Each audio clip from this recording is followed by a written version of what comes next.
Good morning student. आज हम 8th class का जो 4th लेसन है उसके बारे में पढ़ते हैं। ठीक है, क्या है? ठीक है, इसमें क्या है आपकी मटेरियल्स मीन्स मेटल्स और नॉन मेटल्स। चैप्टर का नाम क्या है? मटेरियल्स मीन्स मेटल और नॉन मेटल्स। हम मेटल्स के बारे में पढ़ेंगे इस चैप्टर में और नॉन मेटल्स के बारे में। मेटल्स क्या होती हैं? धातु। ठीक है, और नॉन मेटल क्या होती हैं? अधातु। इनके बारे में डिस्कस करेंगे। सबसे पहले देखो मेटल होती क्या है भाई। मेटल्स क्या होती हैं और नॉन मेटल्स क्या होती हैं? एक ऐसा एलिमेंट जो जिसके ऊपर पॉजिटिव चार्ज आए। ठीक है, एक ऐसा एलिमेंट जिस पे पॉजिटिव चार्ज आए मीन्स पॉजिटिव चार्ज को हम बोलते हैं कैटाइन्स। पॉजिटिव चार्ज को हम क्या बोलते हैं? कैटाइन। पॉजिटिव चार्ज कब आता है? जब लॉस ऑफ इलेक्ट्रॉन होते हैं। ठीक है, जब लॉस ऑफ इलेक्ट्रॉन मीन्स जब इलेक्ट्रॉन का लॉस होता है तो पॉजिटिव चार्ज आता है, और जब इलेक्ट्रॉन का गेन ऑफ इलेक्ट्रॉन करते हैं तो कौन सा चार्ज आता है? Negative charge. तो मेटल्स क्या करती हैं? इलेक्ट्रॉन लॉस करती हैं, और लॉस करेंगी तो कौन सा चार्ज आएगा? Positive charge. Positive charge means cation. तो मेटल्स एक ऐसी एलिमेंट जिस पे कैटाइन हो मीन्स जो लॉस ऑफ इलेक्ट्रॉन करें वो क्या होती हैं? मेटल्स। तो element which form cation means ऐसे एलिमेंट जो फॉर्म कैटाइन बनाती हो मीन्स जिसके ऊपर पॉजिटिव चार्ज आता हो बाय लॉस ऑफ इलेक्ट्रॉन। ठीक है, आर कॉल्ड मेटल्स। आपके कुछ एग्जाम्पल हैं जैसे गोल्ड है, सिल्वर है, कॉपर है, सोडियम है। मेटल है वो बहुत सारी हैं, लगभग जैसे 119 एलिमेंट 120 एलिमेंट के आसपास हैं, उसमें 78% आपकी मेटल है। ठीक है, 78% मेटल है। तो मीन्स आप ये आइडिया लगा लो कि ज़्यादातर क्या है पीरियोडिक टेबल में मेटल ही है। तो ये तो मैंने आपको कुछ एक एग्जांपल दिए हैं कि गोल्ड, सिल्वर, कॉपर, सोडियम बहुत सारे हैं। ठीक है, उसके बाद में आती है नॉन मेटल। नॉन मेटल्स क्या होती हैं? जो इलेक्ट्रॉन गेन करती हैं। गेन का मतलब जब इलेक्ट्रॉन लेते हैं, गेन ऑफ इलेक्ट्रॉन। ये आप 9th क्लास में पढ़े भी ये कैसे इलेक्ट्रॉन गेन करते हैं। आप अभी के लिए सिर्फ इतना ध्यान रखो कि मीन्स जो इलेक्ट्रॉन गेन करते हैं, और जब गेन करते हैं तो क्या चार्ज आता है? Negative charge. और नेगेटिव चार्ज को हम क्या बोलते हैं? एनायन। नेगेटिव चार्ज को हम क्या बोलते हैं? एनायन। तो element which form anion means negative ions by gain of electron are called non metals. Non metals हैं वो क्या है? कार्बन है, ऑक्सीजन है, सल्फर है। ये हो गई आपकी non metals. Carbon, oxygen, nitrogen. ठीक है, ऑक्सीजन, नाइट्रोजन हो गया, फ्लोरीन, क्लोरीन, ब्रोमीन, ये सारी क्या है आपकी? नॉन मेटल है। उसके बाद में देखो physical properties of metals means इनके भौतिक गुण क्या है। सबसे पहले देखेंगे फिजिकल स्टेट। स्टेट का मतलब होता है कि वो सॉलिड के अंदर हैं या फिर लिक्विड के अंदर हैं या फिर गैस के अंदर हैं। ठीक है, 3 स्टेट होती हैं एक एलिमेंट की, सॉलिड स्टेट, लिक्विड स्टेट और गैस स्टेट। जो मेटल है वो सारी सॉलिड स्टेट के अंदर है। ठीक है, छोड़ के एक मेटल को, जो मरकरी है वो लिक्विड स्टेट में, गैस स्टेट के अंदर कोई भी मेटल नहीं है। ठीक है, ज़्यादातर सॉलिड में है, सिर्फ एक मेटल ऐसी है जो लिक्विड स्टेट में है और वो क्या है? मरकरी। तो देखो all metals except mercury means mercury को छोड़ के are solid at room temperature. Room temperature का मतलब जिस टेम्परेचर पे है उसी पे, उसको हमने तो गर्म कर रहे हैं ना ठंडा कर रहे हैं। तो सभी मेटल सॉलिड स्टेट में है छोड़ के मरकरी को। ठीक है,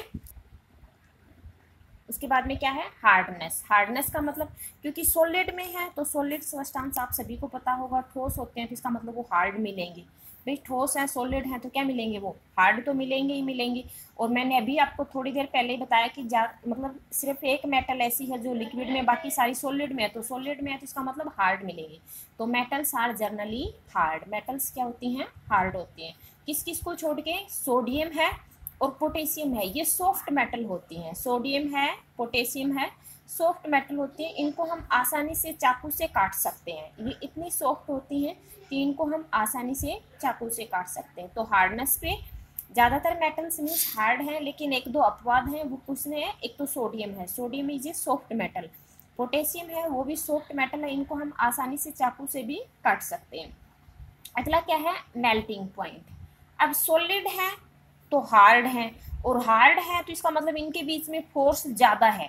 जैसे मान लो सॉलिड है तो इस तरह से फोर्स है, भाई एक दूसरे के बिल्कुल पास पास में है, और पास पास में है तो इसका मतलब इनके बीच में फोर्स ज़्यादा है। और फोर्स ज़्यादा है तो इसका मतलब इनको जब हम मेल्ट करेंगे, पिघालेंगे, तो हमें ज़्यादा मेल्टिंग पॉइंट मिलेगा, भाई जल्दी से मेल्ट नहीं होंगे, तो इसका मतलब हाई मेल्टिंग पॉइंट मिलेगा। जैसे मान लो आपने आयरन ले लिया, आयरन को मेल्ट करेंगे तो बहुत टाइम लग जाएगा, इसका मतलब इसका मेल्टिंग पॉइंट बहुत ज़्यादा हाई हो गया, ठीक है। तो जर्नली जो मेटल हैं वो क्या होती है, हाई मेल्टिंग पॉइंट होता है, ठीक है। मेटल्स है जर्नली, यहाँ पे जर्नली से लिखते हैं कि एक आधा अपवाद जैसे सोडियम है, पोटेशियम कुछ कम आ भी जाते हैं इसलिए, तो मेटल्स है generally high melting point means ज़्यादा मेल्टिंग पॉइंट होता है। उसके बाद में है मेलेबिलिटी। मेलेबिलिटी मीन्स मेटल्स जो होते हैं वो सारे मेलेबल होते हैं। मेलेबल का मतलब क्या होता है, एक ऐसे मीन्स जब हम उनको कूटते हैं तो वो एक पतली शीट बन जाती है, ठीक है।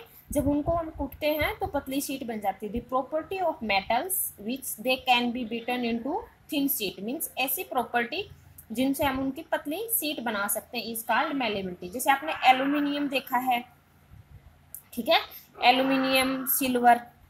अब जैसे कई बार हम मिठाई का डब्बा लेके आते हैं तो उसके ऊपर सिल्वर की बिल्कुल पतली सी फॉइल लगी हुई मिलती है। ऐसे ही जो खाना पैकिंग के लिए हम जो लेके आते हैं, जो खाना पैकिंग के लिए कागज होता है वो भी तो कितना पतला होता है, ठीक है, वो एल्यूमिनियम का बना होता है। ऐसे ही सिल्वर के ऊपर मीन्स सिल्वर की पतली सी परत लगा देते हैं मिठाई पे, तो इसका मतलब उनकी बिल्कुल मेलेबल है, वो उनकी पतली शीट बना दी गई है। देखो कितनी पतली है कि बिल्कुल पतली सी परत लगाते हैं, ठीक है। तो they can be beaten into thin sheet. Malleable का मतलब क्या होता है, जिनकी पतले शीट बना दी जाए, तो मेटल्स क्या है, मेलेबल होते हैं। उसके बाद में है डक्टिलिटी। डक्टिलिटी का मतलब होता है जिनके पतले तार बनाए जाते हो। एक तो पतली सीट बनाई जाए और डक्टिलिटी का मतलब पतले वायर बनाए जाए, जिनको अगर हम कूटेंगे तो पतले तार बनाए जा सकते हैं। तो property of metals which they can B drawn into wires means जिनको हम पतले तार में कन्वर्ट कर सकते हैं इज कॉल्ड डक्टिलिटी। जैसे आयरन है, सिल्वर है, गोल्ड है, ठीक है, गोल्ड है, गोल्ड की सबसे ज़्यादा डक्टिलिटी होती है, तो इनके हम क्या कर सकते हैं, पतले तार हैं वो बना सकते हैं। ऐसे ही जैसे आपने जो देखे होंगे, जो हम पोल के ऊपर वायर लगे होते हैं, पतले वायर लगाए जाते हैं, ऐसे ही फ्यूज तार भी आपने देखा होगा बिल्कुल पतला सा होता है। तो इसका मतलब क्या है कि वो एक मेटल है और मेटल को हम पतले वायर में कन्वर्ट कर सकते हैं। उसके बाद में है सोनोरिटी। सोनोरिटी का मतलब होता है कि वो साउंड प्रोड्यूस करते हैं। सोनोरिटी का मतलब क्या होता है, साउंड प्रोड्यूस करते हैं मीन्स जैसे मान लो आपके लोहे की घंटी होती है, स्कूल में घंटी बजती है तो पूरे स्कूल में आपको सुनाई देती है, क्योंकि आयरन एक मेटल है और मेटल जब आपस में टकराती हैं तो क्या करती हैं, साउंड क्रिएट करती हैं, साउंड प्रोड्यूस करते हैं, और उसको हम क्या बोलते हैं, सोनोरिटी, ठीक है। तो दी property of metals which they produce sound means ऐसी प्रॉपर्टी जिससे वो साउंड प्रोड्यूस करते हैं उनको हम क्या बोलते हैं, सोनोरिटी। जैसे आपस में बर्तन टकराते हैं तो आवाज़ करते हैं, क्योंकि ये क्या है, एक मेटल है, और मेटल्स जब आपस में टकराती हैं तो क्या करती है, साउंड प्रोड्यूस करती है, उसको हम क्या बोलते हैं, सोनोरिटी। उसके बाद में है कंडक्टिविटी। कंडक्टिविटी का मतलब होता है कि उनमें बिजली का प्रवाह हो रहा है, नहीं हो रहा है, या फिर हीट का प्रवाह हो रहा है या नहीं हो रहा। तो मेटल्स जो होते हैं वो सारे, मोस्टली, सारे तो नहीं बोल सकते, मोस्टली मेटल्स क्या होते हैं, good conductor of heat and electricity. क्योंकि आपने जो वायर होते हैं वो कॉपर के, एल्यूमिनियम के बनाए जाते हैं, तो ये क्या होते हैं, good conductor of heat and electricity. ये सारे क्या है, मेटल्स की प्रॉपर्टी। नॉन मेटल्स की फिर बाद में डिस्कस करते हैं, ठीक है।